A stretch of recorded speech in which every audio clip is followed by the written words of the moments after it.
Costner is here with us. Him and his band are going to be at the Kent Stage Saturday night at 8 p.m. TheKentStage.com for tickets. Because I know are you done filming this movie? You were filming a movie here. Is that still going on? Yeah, I'm going to finish next week. I came in May, and so that's done next week. Well, and so this is almost like you're wrapping things up. You got your band out here. You're going to play. This is the part. Is the schedule? You mentioned the schedule of acting. I've heard people describe it. It sounds incredibly boring. There's a lot of waiting around for these guys to set up the lights and that kind of stuff. You have to. It has to fit you because it is just exactly what you said. And I see people that are even in the industry, like my agents or managers, will come out. They can't stay on the set more than an hour. They have to leave. Mm-hmm. And they only come because they want to make sure no other agent or manager is kind of trying to poach you. But not everybody is built for it. It's a 12-hour days, and the people that make movies are very much like gypsies. Mm-hmm. And everybody I'm working with right now, in about 2 weeks, is going to be somewhere else, and maybe another place in the world. Yeah. We live out of suitcases. Do you obviously when you're directing a movie, there's more to do. So it's, when you're acting, there's probably a lot of downtime. When you act in a movie and you're not directing, are you like a pilot who maybe is like on a flight and some other guy's flying the plane? Are you always like, just second guessing what the guy's doing or thinking out what you would do differently? Not so much what I'd do differently, but I'm, maybe a coach on the floor, which if the director wants to take advantage of me, gives me a nod. Sometimes maybe I can say something to someone that they don't have to say something to. Mm-hmm. But I'm very content to let someone, to direct. I'm just, I'm the kind of guy that likes to play for a coach. So I don't mind having a director. I've directed myself, but if I wanted that job, I would have taken it. So I don't find myself. I might say to somebody, hey, look, do you see that I'm doing this little thing over here, which is code for if you want to cover that, and if they say no, then I just let it go. Is there sort of sitting here in the Midwest, and we think about actors, Hollywood, movie sets, that kind of stuff. To me, I would think that there's a lot of egos going on, and that some people can be very difficult. Is that a myth, or do things run pretty smoothly on these things? That's not a myth, but I've been really lucky in my sets. I haven't ever had anybody pull that. I don't pull it, so people that come on a set that maybe might go to the next movie and you hear some story and you go, really? They don't, the sets, I don't like it. I don't, there's some people, you've heard the thing, I'm more creative when there's drama. I like to stir it up. I like to get everybody revved up. Not around me. Yeah. Don't do it, because I don't do well with that. I don't like drama. I don't like it if someone dresses down a makeup artist or an extra. I don't like it when it bugs me. It upsets me, and I'll actually say something to a director or whoever. And I said, don't do it, because number one, we need these people. So I don't like the drama, I don't like the edge of things. That doesn't mean somebody doesn't have to be talked to. Mm-hmm. That doesn't mean somebody has to straighten up, and fly right. And that's okay. But this thing about ego, there are people that think they can just crush people. There are people that are pretty fractured that are very successful. And, and when you see it, it's kind of embarrassing. You want to say, hey, knock it off. It's like, wow, we're really lucky. And I mean it. I'm not just kind of saying we are. We're pretty lucky. However hard you work, good for you. But, listen, my kids, right? I tell my kids every day they're special, right? I tell them that. I say, you're special. I love you. They're special. But, I always finish that sentence with, but, by the way, being special doesn't make you better than anybody. And they get that. And I think that some people who have special lives, who feel a little special, somehow they've made this weird jump that they're better. And when you see that, it's ugly. Yeah. Okay? I tell you what, being humble is pretty sexy, right? Being humble is a pretty cool quality. Some people think of it as, but it's not. I think humility is a pretty cool kind of way to be. How many kids do you have? I have 7. 7 kids? Yeah. Oh, my God, you're kidding me. 7 kids. Ranging in age from what to what? 28 to 3. 28 to 3. My God, you're a busy guy. Yeah, Wow. I have a noisy house.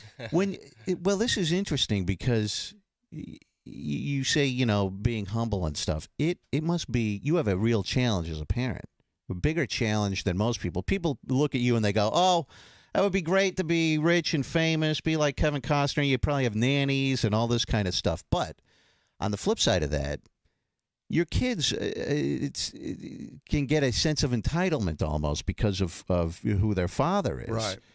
And you have a real challenge to keep them grounded. Well, I think that is the job, and you've outlined it pretty carefully because, my money has not been a big deal. Money was a big deal for me. I figured out if I could make $100 a day, I went out and framed houses. I worked commercial fishing boats. That's how I paid for myself in college.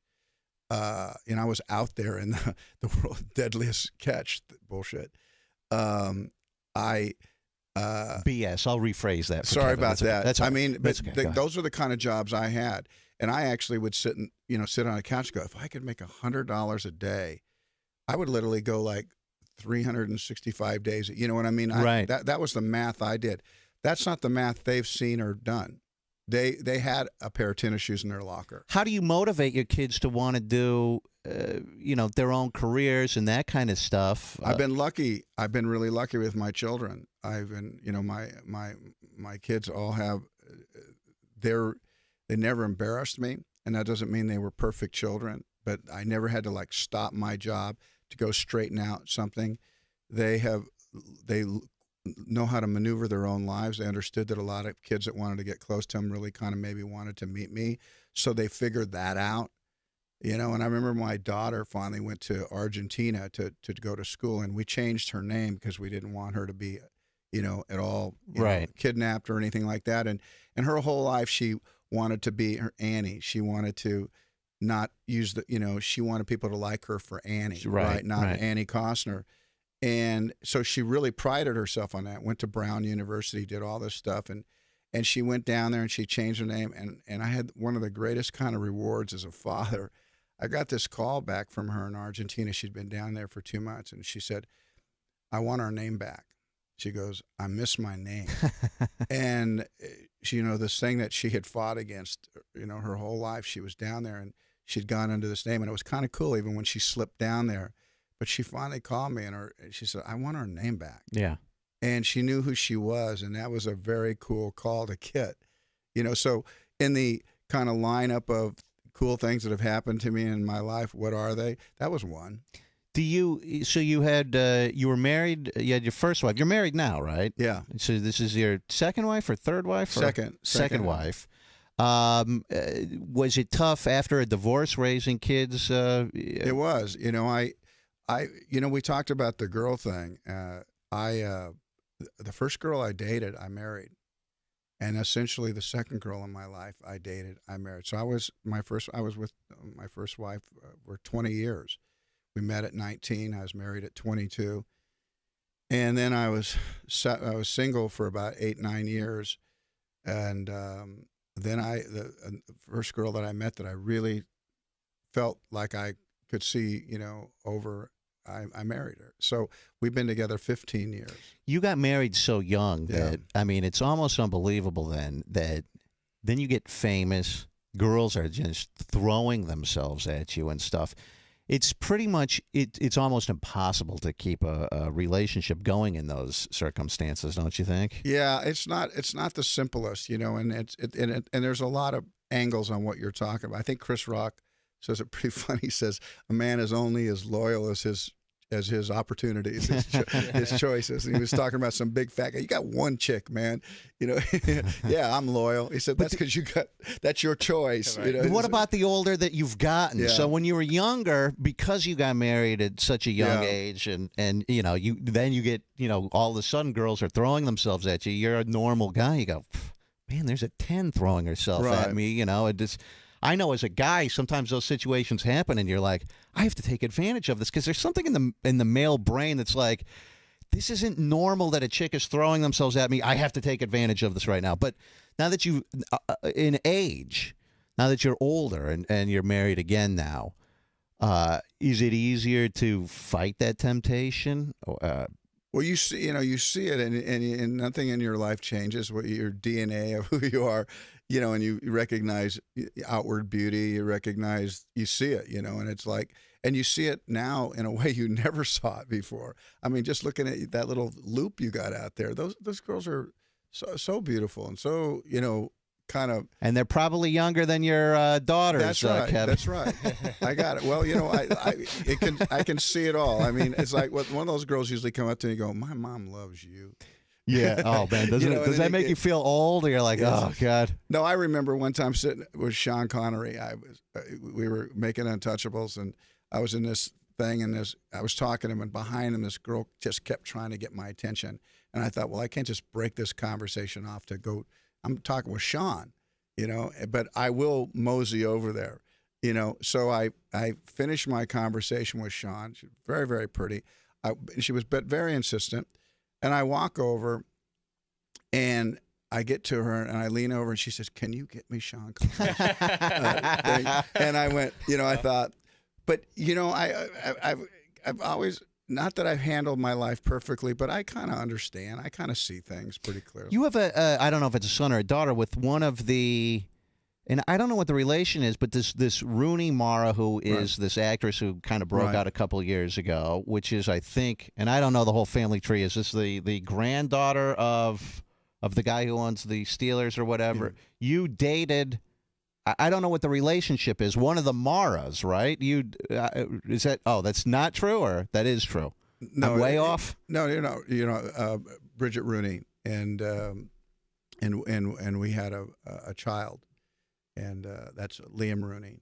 So Bridget is related to this Rooney Mara by how? How are they related? She's the granddaughter of the owner of the Pittsburgh Steelers. Yeah.